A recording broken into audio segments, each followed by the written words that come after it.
Fragmentation, projection, diffraction et matrice, le personnage est un junkie de la matrice. La fragmentation n'est ni une faiblesse psychologique, ni une métaphore spirituelle, ni une invention conceptuelle. C'est une organisation adaptative du système nerveux de la conscience lorsque l'intégration échoue.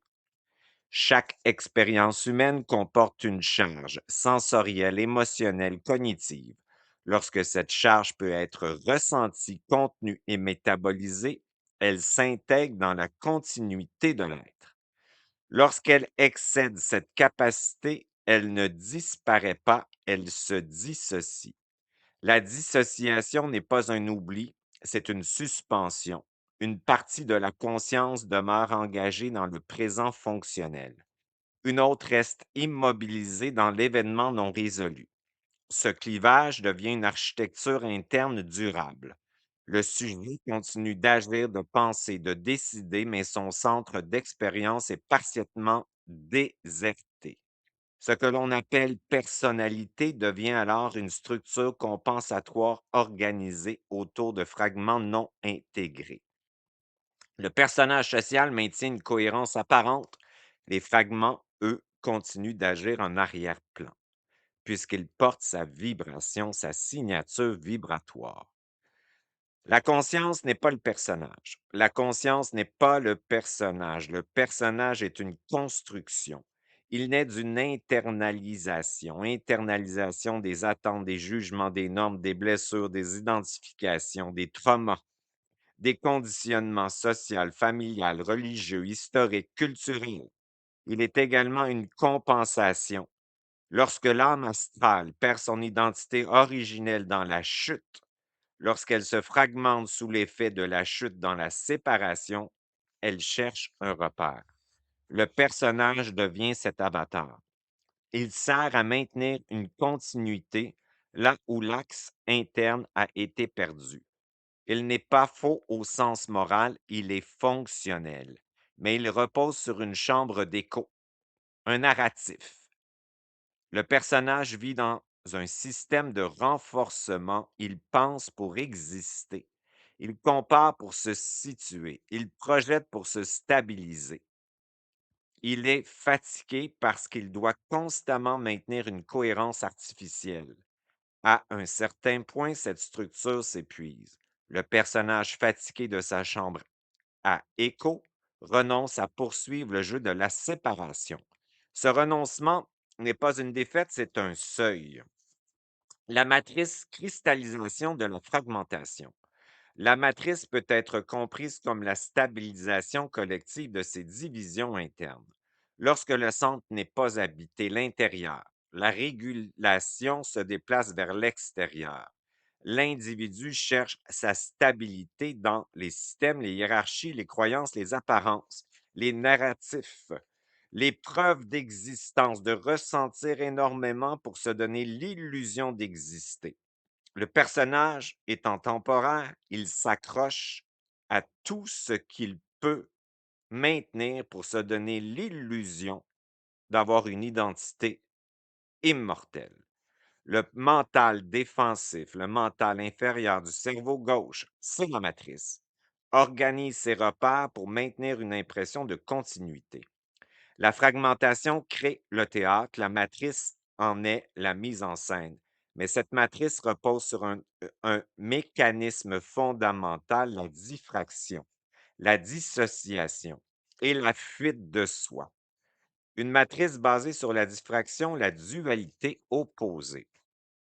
La diffraction signifie que les charges internes ne sont pas intégrées mais opposées. Elles se combattent. La dualité n'est pas contenue, elle est séparée.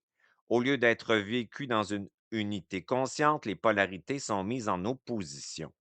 Bien contre mal, vérité contre mensonge, positif contre négatif, soi contre l'autre, intérieur contre extérieur.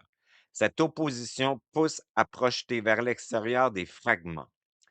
Nous nous retrouvons alors emprisonnés dans une illusion de séparation. La séparation n'est pas ontologique, elle est produite par la non-intégration de nos polarités. Les fragments comme hologrammes psychiques. Chaque fragment agit comme un hologramme. Il porte une fréquence, notre fréquence. Il contient une information complète issue de l'expérience non intégrée. Il se projette à l'extérieur, par la pensée, le mental. Comme dans un modèle holographique, chaque fragment peut reconstruire une image cohérente du monde à partir de sa charge. Ces fragments attirent des événements, des pensées, des relations, des émotions, des événements répétitifs et schématiques qui viennent à notre conscience sous forme de miroir. La réalité relationnelle devient ainsi un champ de résonance à nos fragments.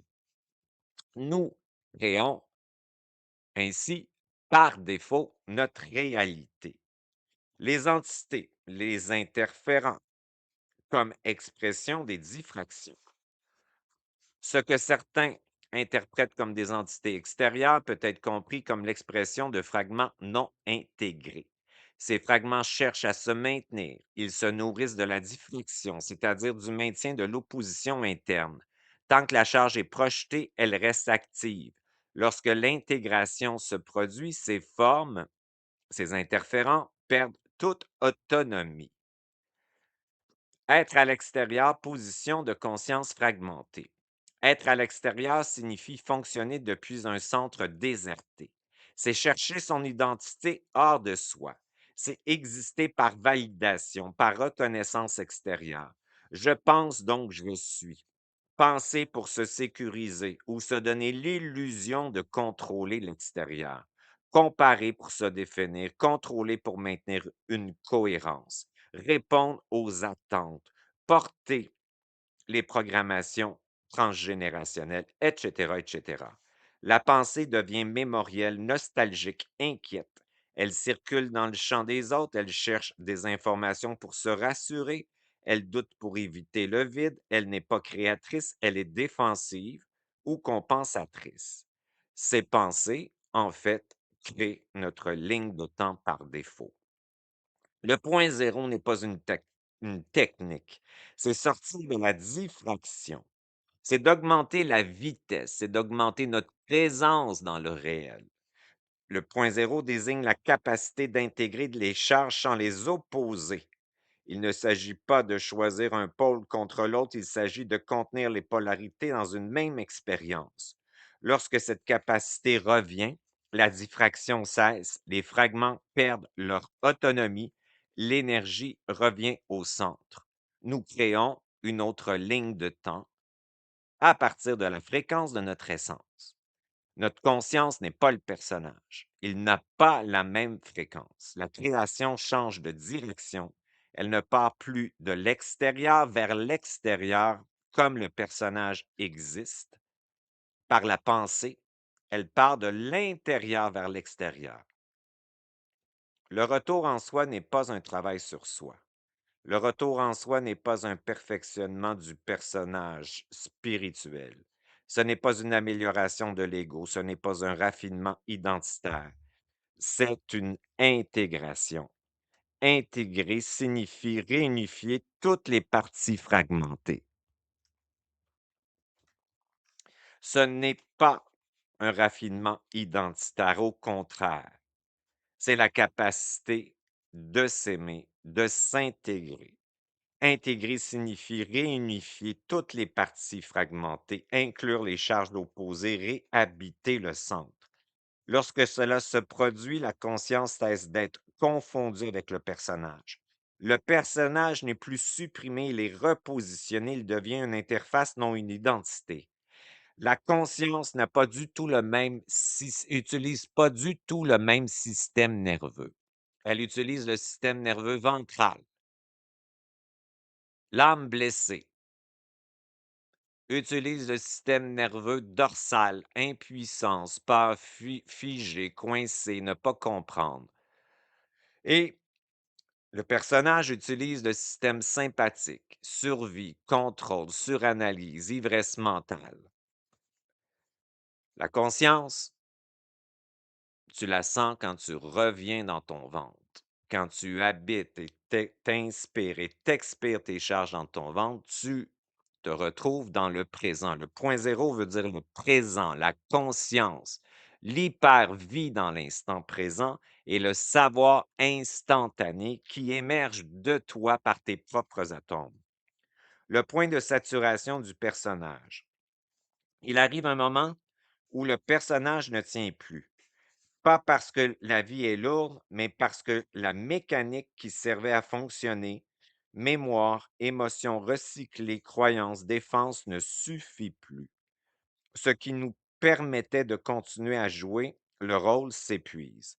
Le personnage est fatigué, fatigué de se raconter, de son narratif, fatigué de se défendre, fatigué d'être déclenché sans savoir pourquoi, fatigué de maintenir une identité construite sur le passé, fatigué de construire sa vie avec un ego qui a internalisé les désirs extérieurs. On regarde ce qui nous servait de repère, savoir, méthode, certitude, et cela sonne creux. Non pas parce que c'était faux, mais parce que cela ne touche plus le centre. La pensée tourne encore, mais elle ne transforme plus rien. On découvre que la pensée subjective ne peut pas résoudre la souffrance qu'elle produit elle-même. Ce point n'est pas une défaite, c'est la fin d'un cycle. Le personnage fonctionnait à l'extérieur en cherchant à se stabiliser par projection, comparaison et contrôle. Quand cela sature, il ne peut plus continuer à fuir le centre. Il ne s'agit pas de détruire l'ego, il s'agit de voir qu'il n'a jamais été l'identité réelle. Le personnage devient alors transparent. Les réactions sont vues comme des automatismes, les peurs comme des programmes, les pensées comme des mouvements qui apparaissent en nous sans nous définir. La pensée du personnage est perçue par la conscience facilement, puisque la conscience est plus rapide que le personnage qui est dans une dichotomie, c'est-à-dire qu'il oppose les polarités alors que la conscience intègre les polarités.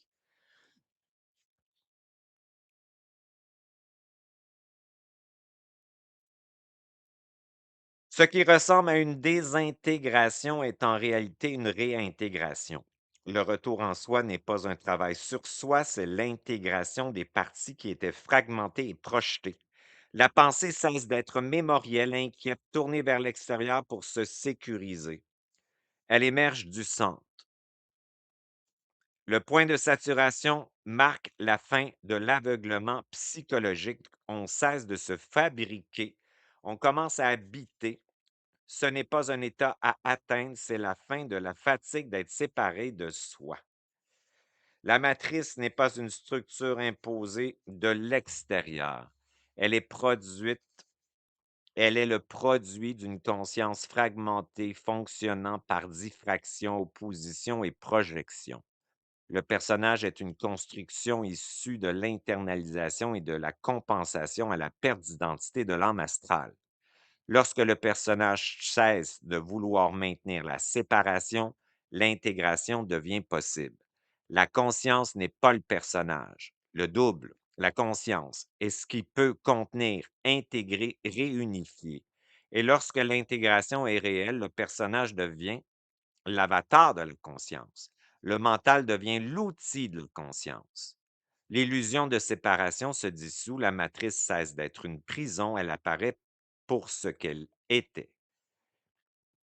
Dans l'atelier d'avril 2026, le sujet, revenir à l'intérieur, reprendre notre empuissancement, sortir du mythe de l'envahissement. Dans cet atelier, nous ne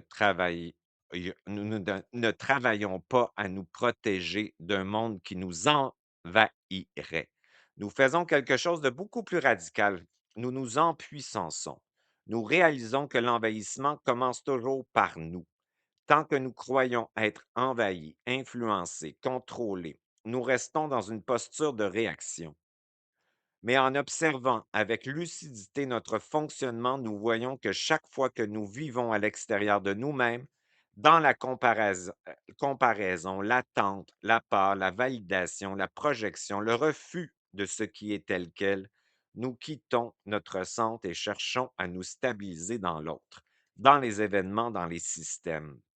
C'est exactement ce mouvement qui crée ce que nous appelons la matrice. La matrice n'est pas un lieu, c'est un mode de fonctionnement, créé depuis l'extérieur, chercher son identité dans le regard ou la réponse du monde, réagir à des influences au lieu d'habiter sa propre présence, créer de l'extérieur vers l'extérieur au lieu de créer de l'intérieur vers l'extérieur. Quand nous sommes à l'extérieur, nous ne subissons pas un système, nous le créons, nous l'alimentons. Chaque projection, chaque jugement, chaque tentative de contrôler ce qui n'est pas en nous renforce ce réseau de dépendance. Nous devenons reliés non par conscience, mais par compensation. C'est là que commence la fatigue, la confusion et la sensation d'être pris dans quelque chose de plus grand que soi. L'empuissancement véritable consiste à voir ce mécanisme et à cesser d'y participer. Revenir à l'intérieur ne veut pas dire se couper du monde.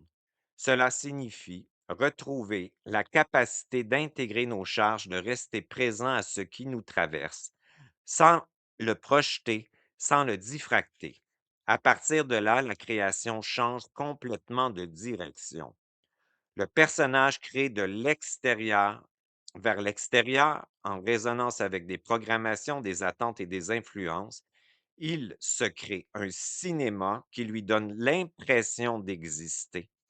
La conscience, ton double, crée de l'intérieur vers l'extérieur, puisque pour elle, l'extérieur est à l'intérieur d'elle-même, sans dépendance, sans fusion, dans une coexistence claire avec le réel.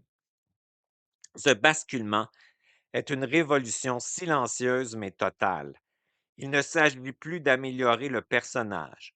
Il s'agit de reprendre la position d'origine à partir de laquelle la vie se crée. Avril 2026, présentiel ou Zoom, n'est pas une formation de plus, c'est un déplacement fondamental. Passer d'un mode d'existence basé sur la projection à une présence capable de contenir, d'intégrer, de créer sans se perdre.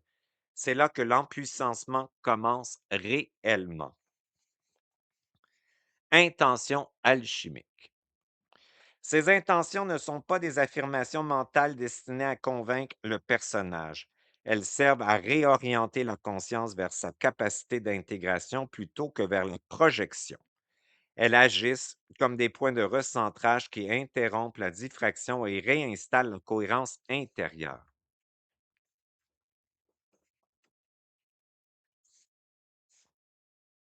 Même si je ne sais pas comment, je commande d'intégrer toutes les charges que je diffractais à l'extérieur, en comprenant qu'elles peuvent maintenant revenir au centre et se stabiliser au point zéro. Par mon inspiration, j'inspire les charges négatives. Par mon expiration, j'expire les charges positives. Je laisse agir et j'expire dans mon vide et je me dépose dans ce vide qui n'est pas vide, qui est le substrat qui constitue tout ce qui existe, qui est un champ d'information qui va me réinformer. Cette intention vise à interrompre le réflexe ancien consistant à expulser l'inconfort hors de soi. Pendant longtemps, le système a appris à survivre en projetant. Stress vers les autres, peur vers les situations, tension vers le futur. C'est ça la matrice. Ici, il ne s'agit plus de rejeter la charge, ni de la contrôler, ni de l'expliquer. Il s'agit de permettre au système de devenir capable de contenir. Contenir ne veut pas dire subir. Contenir signifie laisser l'énergie revenir dans l'espace intérieur où elle peut se transformer. À mesure que cette intégration se produit, la dispersion diminue, l'attention cesse d'être happée par l'extérieur et la stabilité cesse de dépendre des circonstances. Intention 2. Même si je ne sais pas comment, je commande de transformer toute projection, jugement, fragmentation, addiction à la dissociation, comparaison ou accusation en présence consciente afin de réunifier les fragments et sortir de l'illusion de séparation au point zéro. Je comprends au point zéro que ce qui se présente à moi est un hologramme qui me parle de mes propres fréquences vibratoires que j'ai exclues de moi.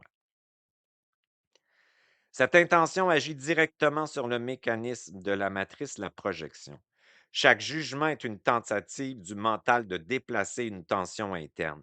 Chaque comparaison est un effort pour exister à travers un repère extérieur. Chaque accusation est une tentative de soulagement par déplacement. En transformant ces réflexes en présence consciente, on cesse d'alimenter le jeu de miroir. Les fragments n'ont alors plus besoin de se refléter dans l'autre pour se maintenir, ils peuvent être réintégrés comme des parties d'une même continuité. Ce processus dissout progressivement l'impression de séparation sans effort volontaire. La séparation cesse d'être entretenue parce que la projection cesse d'être nourrie. Intention 3. Même si je ne sais pas comment, je commande de cesser de créer depuis l'extérieur et d'activer ma capacité de création depuis l'intérieur avec ma conscience, en intégrant toutes mes parties dans une même cohérence vivante au point zéro. Le personnage fonctionne par réaction, par automatisme. Il construit à partir de ce qu'il perçoit, de ce qu'il croit, de ce qu'il craint et de ce qu'il veut éviter ou obtenir. Créer depuis l'intérieur change complètement l'orientation. C'est un moteur complètement différent que de celui de l'ego.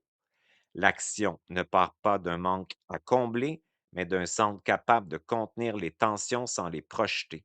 La décision devient moins réactive, plus directe. Nous sommes en action avec la conscience constamment, d'une façon continue.